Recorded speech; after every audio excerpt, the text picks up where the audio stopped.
ഒറ്റയ്ക്കാവുമ്പോൾ പോലും നമ്മളൊരു ആൾക്കൂട്ടമാണ്. മറ്റുള്ളവരുടെ ചിന്തകളും കപടമായ വ്യക്തിത്വങ്ങളുമാണ് നമ്മെ ഭരിക്കുന്നത്.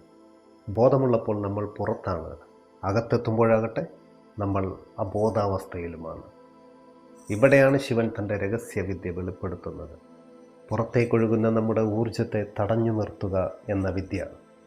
മുഖത്തെ 7 വാതിലുകളെയും അടയ്ക്കുമ്പോൾ നമ്മുടെ ബോധം 2 പുരികങ്ങൾക്കിടയിലുള്ള ആ ശൂന്യസ്ഥലത്തേക്ക് കേന്ദ്രീകരിക്കപ്പെടും. സാധാരണ കണ്ണുകൾ കൊണ്ട് നമുക്ക് വസ്തുക്കളെ കാണാൻ കഴിയുമ്പോൾ 3-ാം കണ്ണുകൊണ്ട് ഊർജത്തെ കാണാം. ആ ശൂന്യതയിൽ നമ്മൾ കണ്ടെത്തുന്നത് അനന്തമായ പ്രപഞ്ചത്തെയാണ്. മൻസൂർ അൽ ഹല്ലാജിനെ പോലെ മരണത്തെപ്പോലും ചിരിച്ചു നേരിടുവാനുള്ള ശക്തി ആ കേന്ദ്രത്തിൽ നിന്നാണ് ഉദിക്കുന്നത്. ഒരു വിത്തായി നമുക്ക് ജനിക്കാം, പക്ഷേ പുഷ്പമായി മരിക്കണം നമ്മൾ. ജീവിതം ഒരു പാഴയിലയാകാതിരിക്കാൻ ആന്തരിക കേന്ദ്രത്തിലേക്ക് മടങ്ങേണ്ടതുണ്ട്. ഇത് നമ്മുടെ ആന്തരിക വിപ്ലവത്തിൻ്റെ സമയമാണ്. അതിനായി നമ്മളെ പ്രകാശത്തെ നമ്മൾ കണ്ടെത്തേണ്ടതുണ്ട്.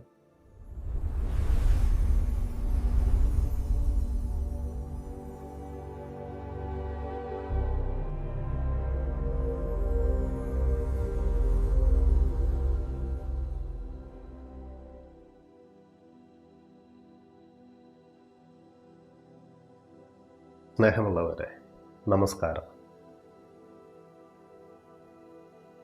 ദിവ്യബോധത്തിൻ്റെ ആത്മീയ പ്രയാണം ഇവിടെ തുടരുകയാണ്.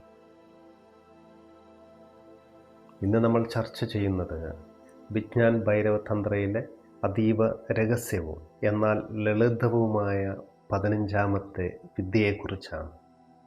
നമുക്ക് ചുറ്റും നോക്കിയാൽ നമ്മൾ കാണുന്ന മനുഷ്യർ ഒരുപക്ഷെ ഈ നമ്മൾ തന്നെയും ഒരു കേന്ദ്രമില്ലാത്ത വൃത്തത്തെ പോലെയാണ് ജീവിക്കുന്നതെന്ന് നമുക്ക് മനസ്സിലാക്കാൻ കഴിയും. ഈ പ്രപഞ്ചത്തിൻ്റെ മുഴുവൻ രഹസ്യവും നിഗൂഢതയും നമ്മിൽ അടങ്ങിയിരിക്കുമ്പോഴും എന്തുകൊണ്ടാണ് നമ്മുടെ ജീവിതം ഇത്ര സാധാരണമായി പോകുന്നത്? എന്തുകൊണ്ടാണ് ഉള്ളിലൊരു ശൂന്യത നമ്മെ വേട്ടയാടുന്നത്? ഈ ചോദ്യങ്ങൾക്കുള്ള ഉത്തരം തേടിയുള്ള ഈ മഹായാത്രയിലേക്ക് എല്ലാ സത്യാന്വേഷികൾക്കും ഹൃദയം നിറഞ്ഞ സ്വാഗതം. ഒരു വൃത്തത്തെക്കുറിച്ച് ചിന്തിച്ചാൽ അതിന് പുറമേ ഒരു വൃത്തമുണ്ട്, നടുവിലൊരു കേന്ദ്രവുമുണ്ട്, അല്ലേ? ഇത് നമുക്കറിയാം. ഈ വൃത്തത്തെയും കേന്ദ്രത്തെക്കുറിച്ചും ആവർത്തിച്ചാവർത്തിച്ച് പറയുന്നത് നമ്മുടെ മനസ്സിലത് ഉറയ്ക്കാൻ വേണ്ടിയാണ് കേട്ടോ. മറിച്ചിത് കേൾക്കുമ്പോൾ നമ്മിൽ വിരസതയാണ് വരുന്നതെങ്കിൽ അവിടെ നമ്മുടെ മനസ്സ് നമ്മളെ കളിപ്പിക്കാൻ ശ്രമിക്കുകയാണെന്ന് നമ്മൾ മനസ്സിലാക്കണം. നമുക്കറിയാം, ഒരു വൃത്തം നിലനിൽക്കുന്നത് ആ കേന്ദ്രത്തിൻ്റെ ബലത്തിലാണ്. എന്നാൽ മനുഷ്യൻ്റെ ദുരന്തം എന്താണെന്ന് വെച്ചാൽ അവൻ ഈ വൃത്തപരിധിയിൽ മാത്രമാണ് ജീവിക്കുന്നത്. നമ്മളെപ്പോഴും ഉള്ളത് ആ വൃത്തത്തിൻ്റെ ബാഹ്യാതിർത്തിയിലാണ്. വീട്, ജോലി, പണം, മറ്റുള്ളവരുടെ അഭിപ്രായങ്ങൾ, ഇതെല്ലാം ഈ വൃത്തത്തിൻ്റെ പുറംചട്ടയാണ്. നമ്മളൊരിക്കലും അന്തർവർത്തിയായി ജീവിക്കുന്നുമില്ല. എന്താണോ പുറത്ത് നടക്കുന്നത് അതിനനുസരിച്ച് മാത്രം ചലിക്കുന്ന ഒരു യന്ത്രമായി നമ്മൾ മാറിയിരിക്കുകയാണ് ഇവിടെ. വാസ്തവത്തിൽ നമുക്കൊരു അന്തർഭാഗം തന്നെയില്ല എന്ന് പറയേണ്ടി വരും. ഒരു കേന്ദ്രത്തെ കൂടാതെ നിലനിൽക്കുന്ന വെറും പുറംചട്ട മാത്രമാണ് ഇന്നത്തെ മനുഷ്യർ. നമ്മളെപ്പോഴും അകത്തേക്ക് നോക്കൂ, തന്നെത്താൻ അറിയൂ എന്നൊക്കെ കേൾക്കാറുണ്ട്, പറയാറുണ്ട്. ഈ വാക്കുകളുടെ അർത്ഥം നമുക്കറിയാം, പക്ഷേ അതിൻ്റെ അനുഭവം നമുക്കില്ല. കാരണം നമ്മളൊരിക്കലും ഉള്ളിലായിരുന്നിട്ടില്ല എന്നതാണ് വാസ്തവം.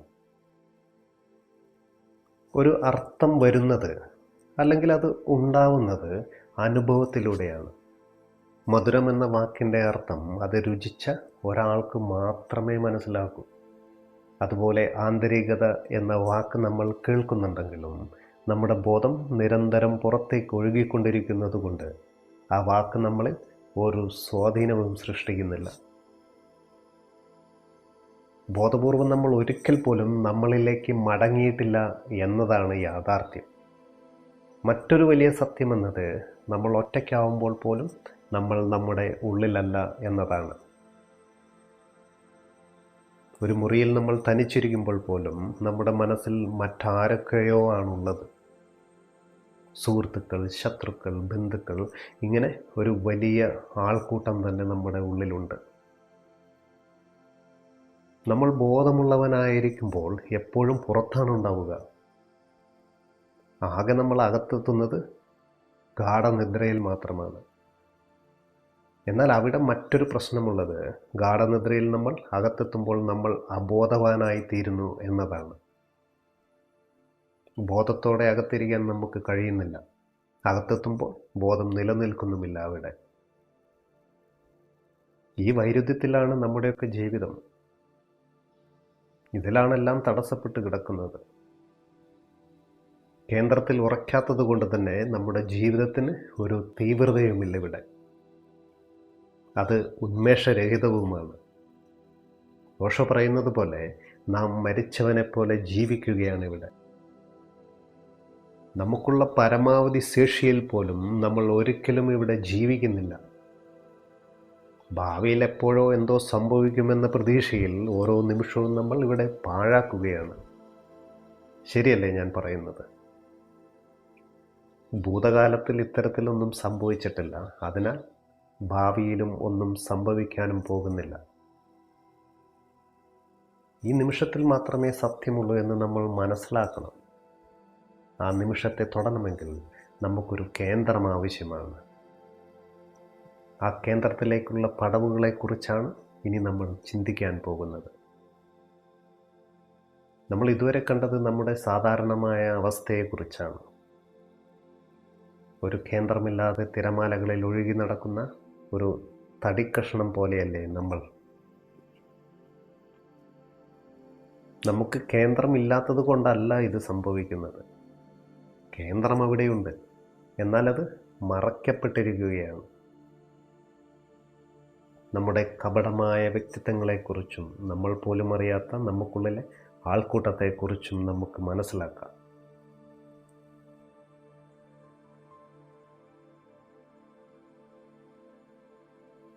നമ്മളൊരു കേന്ദ്രമില്ലാത്ത വൃത്തപരിധിയിലാണ് ജീവിക്കുന്നതെന്ന് നമ്മൾ മനസ്സിലാക്കി. എന്നാൽ എന്തുകൊണ്ടായിരിക്കും നമുക്കൊരു കേന്ദ്രമില്ലാത്തത്? കാരണം നമ്മളൊരു വ്യക്തിയല്ല, മറിച്ചൊരു ആൾക്കൂട്ടമായതുകൊണ്ടാണ്. നമ്മൾ ഞാനെന്ന് വിളിക്കുന്ന ആ രൂപം ഓരോ നിമിഷവും മാറിക്കൊണ്ടിരിക്കുകയാണ്. ഈ മാറ്റങ്ങളെക്കുറിച്ചും നമ്മുടെ ഉള്ളിലെ കപട മുഖങ്ങളെക്കുറിച്ചും നമുക്ക് ആഴത്തിൽ പരിശോധിക്കാം. പ്രശസ്ത ആത്മീയ ആചാര്യനായ ജോർജ് ഗുർജിഫ് പറയുമായിരുന്നു, മനുഷ്യനൊരു വ്യക്തിയല്ല, അവൻ പല വ്യക്തികളാണെന്ന്. അതായത് നമ്മുടെ ഉള്ളിൽ ഒരൊറ്റ ഞാൻ മാത്രമല്ല ഉള്ളതെന്ന്. രാവിലെ ഒരു കാര്യം ഉറപ്പിക്കുന്ന ഞാൻ അല്ലായിരിക്കും ഉച്ചയ്ക്കത് പ്രവർത്തിക്കുന്നത്. വൈകുന്നേരം ആ തീരുമാനത്തിൽ പശ്ചാത്തപിക്കുന്നത് മറ്റൊരു ഞാനായിരിക്കും. സ്ഥിരമായൊരു കേന്ദ്രം നമുക്കില്ല എന്നതാണ് ഇതിന് കാരണം. ഓരോ നിമിഷവും ഓരോ താൽക്കാലിക കേന്ദ്രങ്ങളാണ് നമ്മെ നയിക്കുന്നത്. നമ്മുടെ ഉള്ളിലൊരു കേന്ദ്രം ഘനീഭവിച്ച് ഉറച്ചിട്ടില്ലാത്തത് കൊണ്ട് നാം ഒന്നിനെക്കുറിച്ചും ഉറപ്പുള്ളവരായിരിക്കില്ല. ഒരിക്കലൊരു പ്രൊഫസർ അതീവ അസ്വസ്ഥനായി ഓഷോയുടെ അടുത്തെത്തി തനിക്ക് പനിയാണെന്ന് പറഞ്ഞു. എന്നാൽ അല്പനേരം വിശ്രമിച്ച ശേഷം അദ്ദേഹം തിരിച്ചു വന്ന് പറഞ്ഞു, എനിക്ക് പനിയല്ല, ആരോ ഒരാൾ എന്നെ അപമാനിച്ചു, അതിനാൽ വല്ലാത്ത ദേഷ്യമാണ് എനിക്ക് തോന്നുന്നതെന്ന്. ദേഷ്യം തീർക്കാൻ ഒരു തലയണയെ അടിക്കാൻ ഓഷോ നിർദ്ദേശിച്ചപ്പോൾ അദ്ദേഹം പെട്ടെന്ന് കൃത്രിമമായി ചിരിച്ചു. ആ ചിരി അദ്ദേഹത്തിൻ്റെ ഉള്ളിൽ നിന്ന് വന്നതല്ല, മറിച്ച് മുഖത്ത് തുന്നിച്ചേർത്ത ഒന്നായിരുന്നു.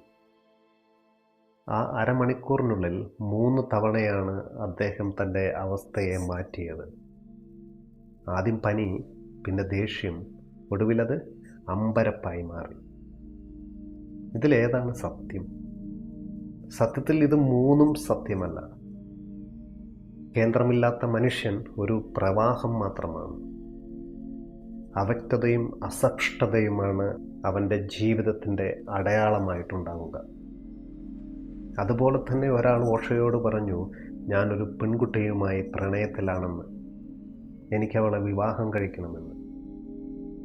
ഒന്നും മിണ്ടാതെ ഓഷോ അയാളുടെ കണ്ണുകളിലേക്ക് തന്നെ നോക്കിയിരുന്നു. ഏതാനും നിമിഷങ്ങൾ കഴിഞ്ഞപ്പോൾ അയാൾ അസ്വസ്ഥനായി. എൻ്റെ പ്രണയം കപടമാണെന്ന് അങ്ങേക്ക് തോന്നുന്നുണ്ടോ എന്ന് അയാൾ ചോദിച്ചു. ഒടുവിൽ അയാൾ തന്നെ പറഞ്ഞു, വാസ്തവത്തിൽ ഞാൻ പ്രണയത്തിലാണോ എന്ന് എനിക്കിപ്പോൾ സംശയമായിരിക്കുന്നുവെന്ന്. വെറുമൊരു നോട്ടം കൊണ്ട് തകരുന്നത് മാത്രമാണ് നമ്മുടെ പല ഉറപ്പുകളും.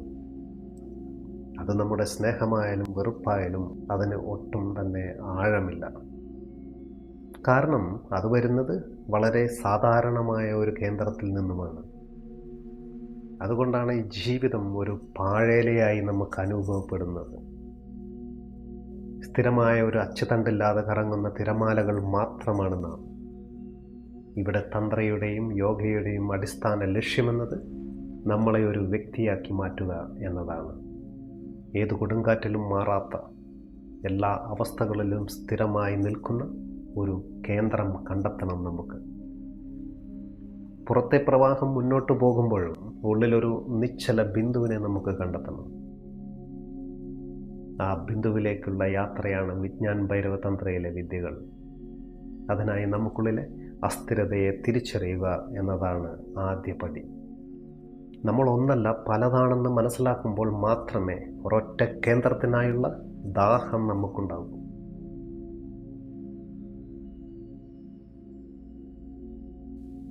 നമ്മൾ ഒരൊറ്റ വ്യക്തിയല്ല, മറിച്ച് പല വ്യക്തികളടങ്ങിയ ഒരു ആൾക്കൂട്ടമാണെന്ന് നമ്മൾ മനസ്സിലാക്കി.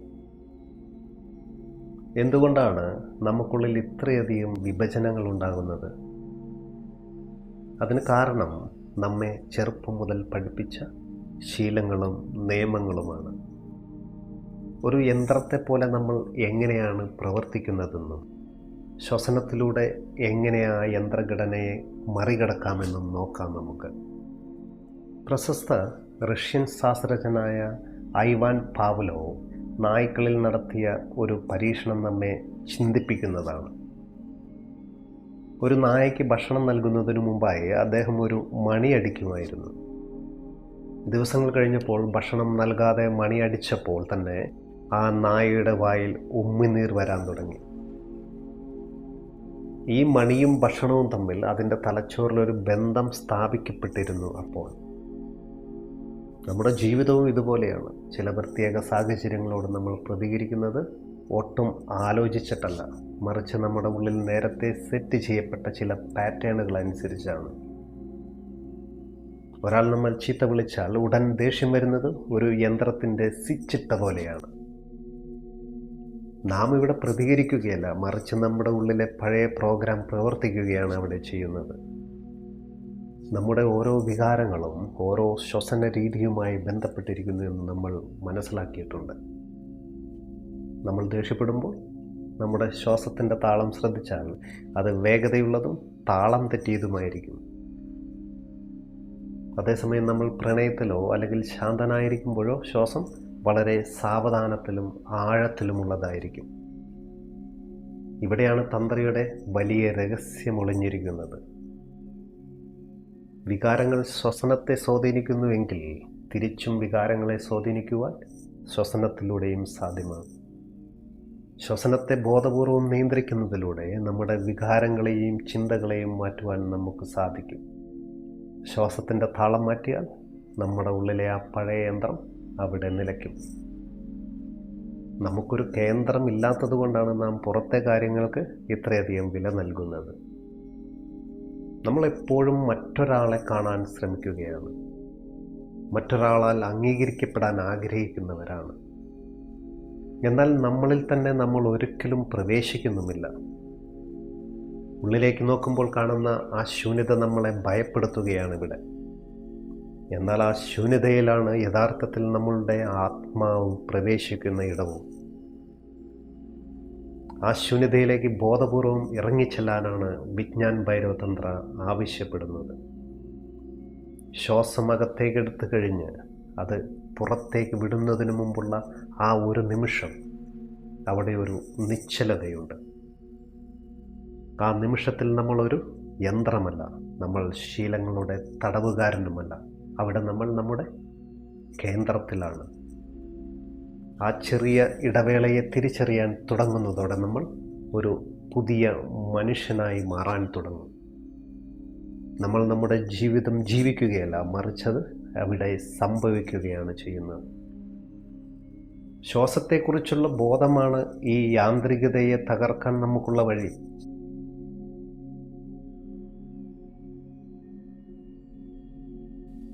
നമ്മുടെ ജീവിതം എത്രത്തോളം യാന്ത്രികമാണെന്ന് നമ്മൾ മനസ്സിലാക്കുകയുണ്ടായി. അറിവുകൊണ്ട് ഈ യാന്ത്രികതയെ തകർക്കാൻ കഴിയില്ല. അതിനുള്ള ഏക മാർഗം സാക്ഷിയാവുക എന്നതാണ്. ജീവിതമാകുന്ന നാടകത്തിൽ വെറുമൊരു നടനാകാതെ ആ നാടകം കണ്ടുകൊണ്ടിരിക്കുന്ന ഒരാളായി മാറുന്നതിനെക്കുറിച്ചാണ് ഇനി നമ്മൾ സംസാരിക്കുന്നത്. നമ്മുടെയൊക്കെ ജീവിതത്തിൽ 2 പ്രധാന അവസ്ഥകളാണുള്ളത്. ഒന്ന്, നമ്മൾ ഉണർന്നിരിക്കുമ്പോഴുള്ള അവസ്ഥ. അവിടെ നമ്മളെപ്പോഴും പുറം ലോകത്താണ് ഉണ്ടാവുക.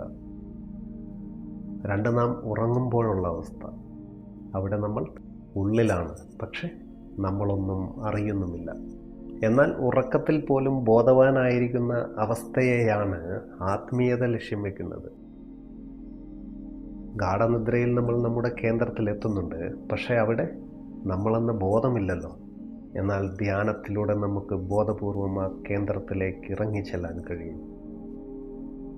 അപ്പോൾ ബോധവും ഉള്ളിലെ കേന്ദ്രവും ഒരേ ബിന്ദുവിൽ ഒന്നിക്കും. നമ്മുടെ മനസ്സിലേക്ക് വരുന്ന ഓരോ ചിന്തയെയും ദൂരെ നിന്ന് നോക്കി നിൽക്കുന്ന ഒരു വഴിയാത്രക്കാരനെ പോലെ നിരീക്ഷിക്കണം നമ്മൾ. ഒരു ചിന്ത വരുമ്പോൾ അതിൽ സന്തോഷിക്കാനോ അത് കളയാനോ നമ്മൾ ശ്രമിക്കരുത്. അത് വന്നു പോകട്ടെ. നമ്മൾ വെറുമൊരു സാക്ഷി മാത്രമായിരിക്കുക. ഈ നിരീക്ഷണം തുടരുമ്പോൾ ഒരു വലിയ സത്യം നമുക്ക് ബോധ്യപ്പെടും. ചിന്തകളൊന്നും തന്നെ നമ്മളല്ല എന്ന്. ചിന്തകൾ മേഘങ്ങളെപ്പോലെ വന്നു പോകുന്നവയാണെന്നും നമ്മളിവിടെ ആ മാറ്റമില്ലാത്ത ആകാശമാണെന്ന തിരിച്ചറിവുണ്ടാകുന്ന നിമിഷം നമുക്കുള്ളിലൊരു വലിയ നിശബ്ദത ഉടലെടുക്കും. ആ നിശബ്ദതയാണ് നമ്മുടെ യഥാർത്ഥ അസ്തിത്വം.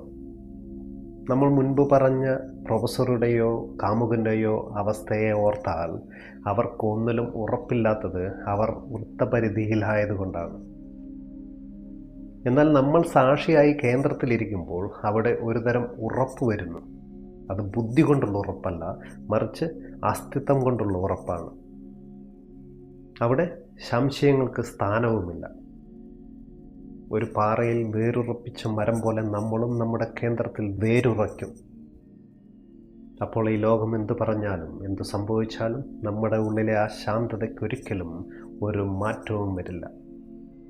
അതുപോലെ യഥാർത്ഥ നിശബ്ദത എന്നത് ശബ്ദമില്ലാത്ത ഒരു അവസ്ഥയല്ല, മറിച്ച് എല്ലാ ശബ്ദങ്ങൾക്കിടയിലും നമ്മുടെ ഉള്ളിൽ അനുഭവപ്പെടുന്ന ഒരു നിശ്ചലതയാണ്. ഈ നിശബ്ദതയാണ് പ്രപഞ്ചത്തിൻ്റെ ഭാഷ എന്നത്. ഈ നിശബ്ദതയിൽ നിന്നാണ് അറിവും ആനന്ദവും എല്ലാം പുറപ്പെടുന്നത്. 15ാമത്തെ വിദ്യയിലൂടെ നാം ഈ നിശബ്ദതയുടെ ഉറവിടമായ ആ ശൂന്യ സ്ഥലത്തേക്കാണ് കടക്കാൻ പോകുന്നത്. പ്രിയമുള്ളവരെ, നമ്മൾ ഇതുവരെ മനസ്സിലാക്കിയതൊന്നും സിദ്ധാന്തങ്ങളല്ല, മറിച്ച് അനുഭവത്തിൻ്റെ വാതിലുകളാണ്. സാക്ഷിയാവുക എന്നത് ഒരു പ്രവൃത്തിയായി മാത്രം കാണാൻ കഴിയില്ല. അതൊരു ജീവിത രീതിയാണ്.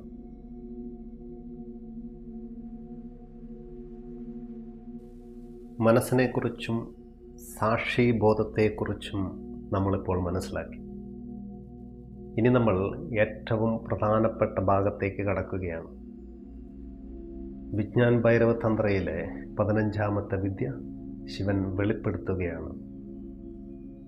പുറത്തേക്കൊഴുകുന്ന നമ്മുടെ ഊർജത്തെ എങ്ങനെ ഒരു നിമിഷം കൊണ്ട് അകത്തേക്ക് തിരിക്കാമെന്ന ആ രഹസ്യത്തിലേക്ക്. ശിവൻ പറയുന്നു, നിങ്ങളുടെ ശിരസിലെ എല്ലാ ദ്വാരങ്ങളെയും അടയ്ക്കുകയെന്ന്. ഇതൊരു ശാരീരികമായ പ്രക്രിയയാണ്. നമ്മുടെ മുഖത്തുള്ള 7 വാതിലുകളായ 2 കണ്ണുകൾ, 2 ചെവികൾ, 2 മൂക്കിൻ്റെ ദ്വാരങ്ങൾ, വായ, ഇവയെല്ലാം നമ്മുടെ കൈകൾ കൊണ്ട് അടച്ചു പിടിക്കുകയാണ് ഇവിടെ. എന്താണ് ഇതിൻ്റെ പിന്നിലെ ശാസ്ത്രം? നമ്മുടെ ബോധം എപ്പോഴും ഈ വാതിലുകളിലൂടെയാണ് പുറത്തേക്ക് ഒഴുകിക്കൊണ്ടിരിക്കുന്നത്. കാഴ്ചയിലൂടെയും കേൾവിയിലൂടെയും സംസാരത്തിലൂടെയും നാം ഊർജം നഷ്ടപ്പെടുത്തുകയാണ്. പെട്ടെന്ന് ഈ വാതിലുകളെല്ലാം അടയ്ക്കുമ്പോൾ പുറത്തേക്ക് പോകാൻ വഴിയില്ലാതെ നമ്മുടെ ബോധം ഉള്ളിലേക്ക് താനെ മടങ്ങും. അത് നമ്മുടെ നട്ടെല്ലിൻ്റെ മുകളിലെ ഭാഗത്ത്, കൃത്യമായി പറഞ്ഞാൽ നമ്മളുടെ പുരികങ്ങൾക്ക് മധ്യത്തിലായി കേന്ദ്രീകരിക്കപ്പെടും. കണ്ണുകൾക്കിടയിൽ വെളിപ്പെടുന്ന ആ ശൂന്യസ്ഥലമാണ് മൂന്നാം കണ്ണ് അഥവാ തേർഡ് ഐ. നമ്മുടെ സാധാരണ കണ്ണുകൾ കൊണ്ട് ഭൗതികമായ വസ്തുക്കളെ മാത്രമേ കാണാൻ കഴിയൂ. എന്നാൽ മൂന്നാം കണ്ണ് തുറക്കപ്പെടുമ്പോൾ നമ്മുടെ ഊർജത്തെ വരെ ദർശിക്കാൻ സാധിക്കും. ഇതൊരു അത്ഭുതമല്ല, മറിച്ച് ഉയർന്നൊരു കാഴ്ചപ്പാടാണിത്.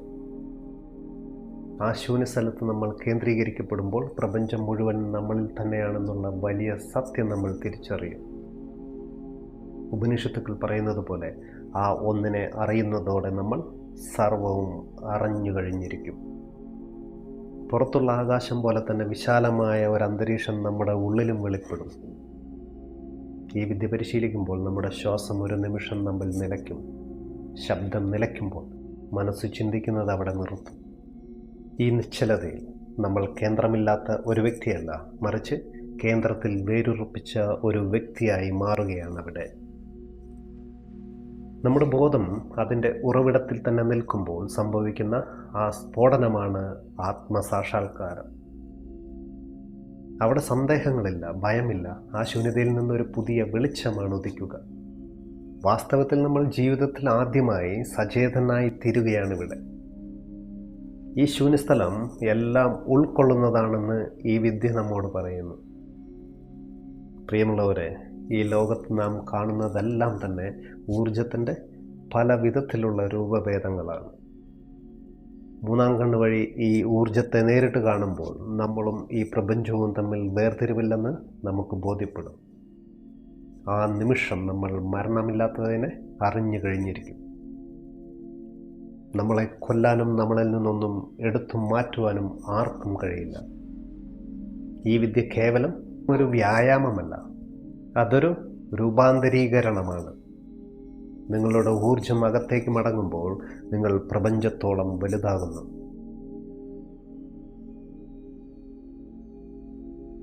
നമുക്കിപ്പോൾ 15ാമത്തെ വിദ്യയുടെ പരിശീലനത്തിലേക്ക് കിടക്കാം. നമ്മുടെ മുഖത്തെ 7 വാതിലുകളും അടയ്ക്കുകയാണ് ഈ വിദ്യയിലൂടെ നമ്മൾ ചെയ്യുന്നത്. യോഗാശാസ്ത്രത്തിൽ ഇതിനെ ഷൺമുഖി മുദ്ര എന്ന് വിളിക്കുന്നു. ഇത് പരിശീലിക്കാനായി ശാന്തമായ ഒരു സ്ഥലത്ത് സുഖകരമായ രീതിയിൽ നിങ്ങൾക്ക് ഇരിക്കാം. അത് പത്മാസനമോ സുഖാസനമോ ആകാം. ചോയ്സ് നിങ്ങളുടേതാണ്. നട്ടൽ നേരെ വെച്ച് ശരീരം പൂർണ്ണമായും അയച്ചിടണം. കുറച്ച് നിമിഷങ്ങൾ കണ്ണുകളടച്ച് നിങ്ങളുടെ ശ്വസനത്തിൽ മാത്രം ശ്രദ്ധ കൊടുക്കുക. ശേഷം നമ്മുടെ 2 കൈകളുടെയും തള്ളവിരലുകൾ കൊണ്ട് 2 ചെവികളും ദൃഢമായി അടയ്ക്കണം. അത് പുറത്തുനിന്നുള്ള ശബ്ദങ്ങൾ കേൾക്കാത്ത രീതിയിലായിരിക്കണം ഇത് ചെയ്യേണ്ടത്.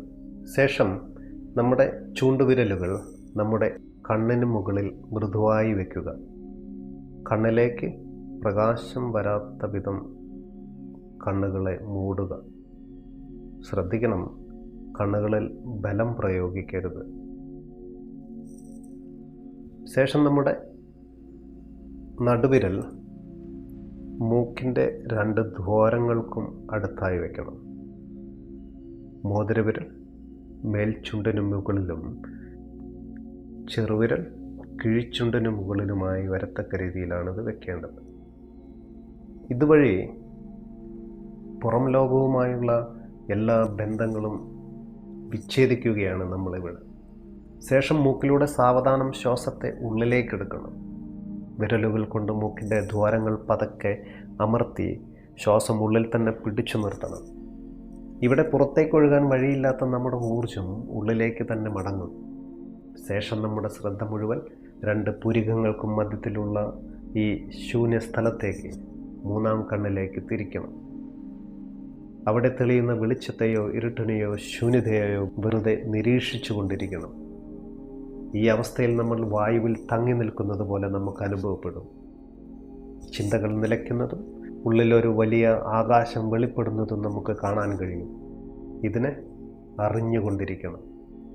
എത്ര സമയം സുഖകരമായി ശ്വാസം പിടിച്ചു നിർത്താൻ കഴിയുമോ അത്രയും നേരം ആ ശൂന്യതയിൽ മുഴുകുക. നമുക്ക് ശ്വാസം വിടണമെന്ന് തോന്നുമ്പോൾ വിരലുകൾ മാറ്റി പതുക്കെ ശ്വാസം മൂക്കിലൂടെ പുറത്തേക്ക് വിടാവുന്നതാണ്. കൈകൾ മാറ്റിയ ശേഷം കുറച്ചു സമയം കണ്ണുകൾ അടച്ചു തന്നെ ഇരിക്കണം. ഉള്ളിലെ ആ നിശബ്ദതയെ അനുഭവിക്കണം. ഈ പരിശീലനം വഴി നമ്മുടെ മൂന്നാം കണ്ണ് തുറക്കുകയും തിരിച്ചറിവ് ലഭിക്കുകയും ചെയ്യും. നമ്മളിപ്പോൾ മനസ്സിലാക്കിയ വിദ്യയൊന്ന് ഞാൻ കാണിച്ചു തരാം. നമ്മുടെ തള്ളവിരൽ ചെവി ക്ലോസ് ചെയ്യുകയാണ്. ചൂണ്ടുവിരൽ കൊണ്ട് നമ്മുടെ കണ്ണുകൾ മൂടി, നടുവിരൽ കൊണ്ട് മൂക്കുദ്വാരങ്ങൾ കടവച്ചു, മോതിരവിരലും ചെറുവിരലും ഉപയോഗിച്ച് നമ്മുടെ വായു ക്ലോസ് ചെയ്യാൻ പോകുകയാണ്. സാവകാശം ശ്വാസമെടുക്കാം.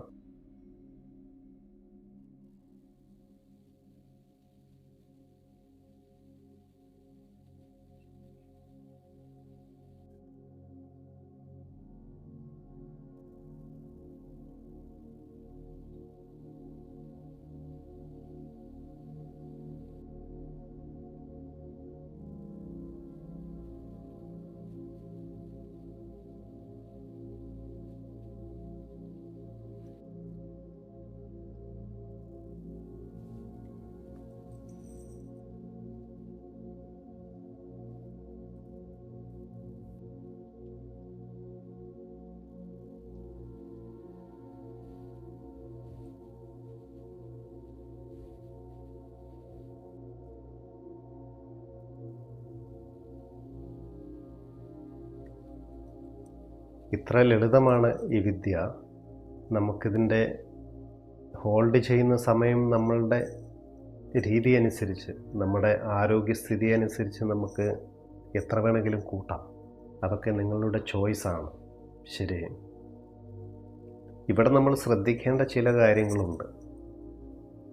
ഇതിനായി നമ്മൾ ഒട്ടും ബലം പ്രയോഗിക്കരുത് എന്നതാണ് ഒന്നാമത്തത്.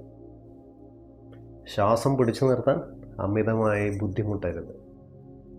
നമ്മുടെ ശരീരത്തിന് താങ്ങാൻ കഴിയുന്ന അത്രയും സമയം മാത്രമേ ഇത് ചെയ്യാവൂ. അതുപോലെ കണ്ണുകളിൽ അമർത്തരുത്. നമ്മുടെ വിരലുകൾ കണ്ണുകളിൽ വളരെ മൃദുവായി മാത്രമേ വയ്ക്കാവൂ. ഹൃദയ സംബന്ധമായ അസുഖങ്ങളോ ശ്വാസകോശ സംബന്ധമായ അസുഖങ്ങളോ ഉള്ളവർ ശ്വാസം ദീർഘനേരം പിടിച്ചു നിർത്തുന്ന ഈ വിദ്യ കഴിയുന്നതും ചെയ്യാതിരിക്കുക.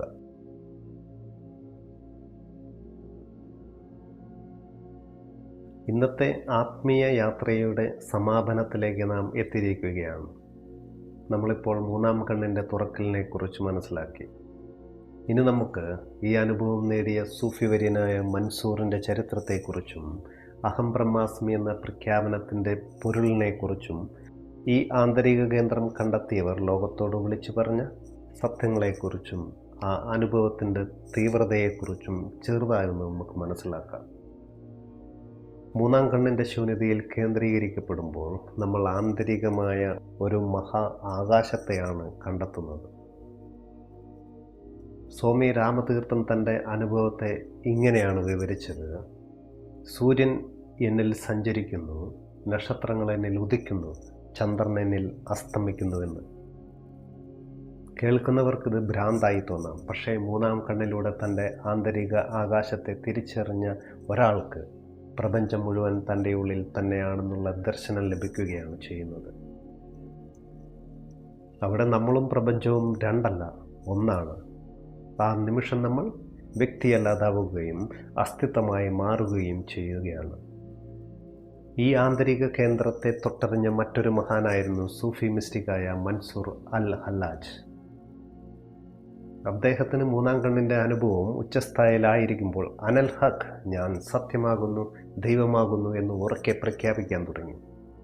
ആ വാക്കുകളുടെ അർത്ഥം ഗ്രഹിക്കാൻ കഴിയാതിരുന്നവർ അദ്ദേഹത്തെ മരണത്തിന് വിട്ടുകൊടുക്കുകയാണ് ഉണ്ടായത്. എന്നാൽ വധിക്കപ്പെടുമ്പോഴും മൻസൂർ ചിരിക്കുകയായിരുന്നു. മരിക്കാൻ പോകുമ്പോൾ എന്തുകൊണ്ടാണ് നിങ്ങൾ ചിരിക്കുന്നതെന്ന് ചോദിച്ചപ്പോൾ അദ്ദേഹം പറഞ്ഞത്, നിങ്ങൾ കൊല്ലുന്നത് ഈ ശരീരത്തെയാണ്, പക്ഷേ എനിക്ക് നിങ്ങളെ കാണുമ്പോൾ ചിരി വരുന്നു.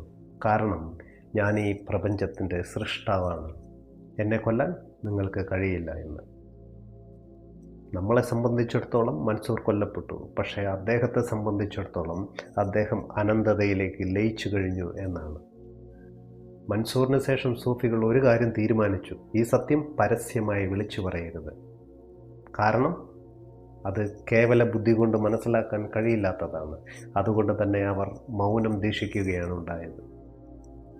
പക്ഷേ ഇന്ത്യയിൽ ഈ സത്യങ്ങൾ പണ്ടേ അംഗീകരിക്കപ്പെട്ടിരുന്നു. അഹം ബ്രഹ്മാസ്മി, ഞാൻ ബ്രഹ്മമാകുന്നു എന്ന് ഋഷികൾ വിളിച്ചു പറഞ്ഞത് അതുകൊണ്ടാണ്. ഈ മൂന്നാം കണ്ണിൻ്റെ വിദ്യയിലൂടെ നമ്മളും തിരിച്ചറിയുന്നത് ഈ മരണമില്ലാത്ത അവസ്ഥയെയാണ്. ഒരിക്കൽ ഈ കേന്ദ്രത്തിൽ വേരുറച്ചാൽ പിന്നെ നമ്മളിൽ ഭയവുമില്ല, സുരക്ഷിതത്വമില്ലായ്മയുമില്ല. കാരണം നഷ്ടപ്പെടാൻ ഒന്നുമില്ലാത്ത അത്രയും വലുതായി നമ്മൾ മാറിക്കഴിഞ്ഞിരിക്കും. തന്ത്രയുടെയും ഈ ചിന്തകളുടെയും ആകെത്തുക എന്നത് വൃത്തപരിധിയിലെ സാധാരണമായ ജീവിതത്തെ അവസാനിപ്പിക്കുകയും കേന്ദ്രമില്ലാത്ത ഒരു വൃത്തമായി അലയുന്നത് നിർത്തുകയും 15ാമത്തെ ഈ വിദ്യയിലൂടെ നമ്മുടെ ആന്തരിക കേന്ദ്രത്തെ കണ്ടെത്തുകയും ചെയ്യുക എന്നതാണ്. ആ കേന്ദ്രത്തിൽ നിന്നുകൊണ്ട് ജീവിതത്തെ നോക്കുമ്പോൾ ഓരോ നിമിഷവും മനോഹരമാണ്. മരണം പോലും അപ്പോൾ ഒരു സുന്ദരമായ അനുഭവമായി മാറും. നമ്മൾ വെറുമൊരു ആൾക്കൂട്ടമല്ല, ഉണർന്നിരിക്കുന്ന ഒരു വ്യക്തിയാണ് എന്ന തിരിച്ചറിവോടെ ഈ ദിവ്യബോധത്തോടെ നമുക്ക് മുന്നോട്ട് പോകാം. പ്രിയമുള്ളവരെ, നമ്മളിപ്പോൾ സംസാരിച്ചതെല്ലാം കേവലം കുറച്ച് വാക്കുകളല്ല, മറിച്ച് നമ്മുടെ ആന്തരിക വിപ്ലവത്തിനുള്ള ഒരു വഴിയാണ്. ഈ വിധികൾ പരിശീലിക്കുകയും നമ്മുടെ കേന്ദ്രത്തെ കണ്ടെത്തുകയും ചെയ്യുക. ദിവ്യബോധം എന്ന ഈ ചാനലിലൂടെ കൂടുതൽ ഗഹനമായ വിദ്യകളുമായി നാം വീണ്ടും കണ്ടുമുട്ടും. നിങ്ങളിലെ ആ പ്രകാശത്തെ നമസ്കരിച്ചുകൊണ്ട് നിർത്തട്ടെ. നന്ദി, നമസ്കാരം.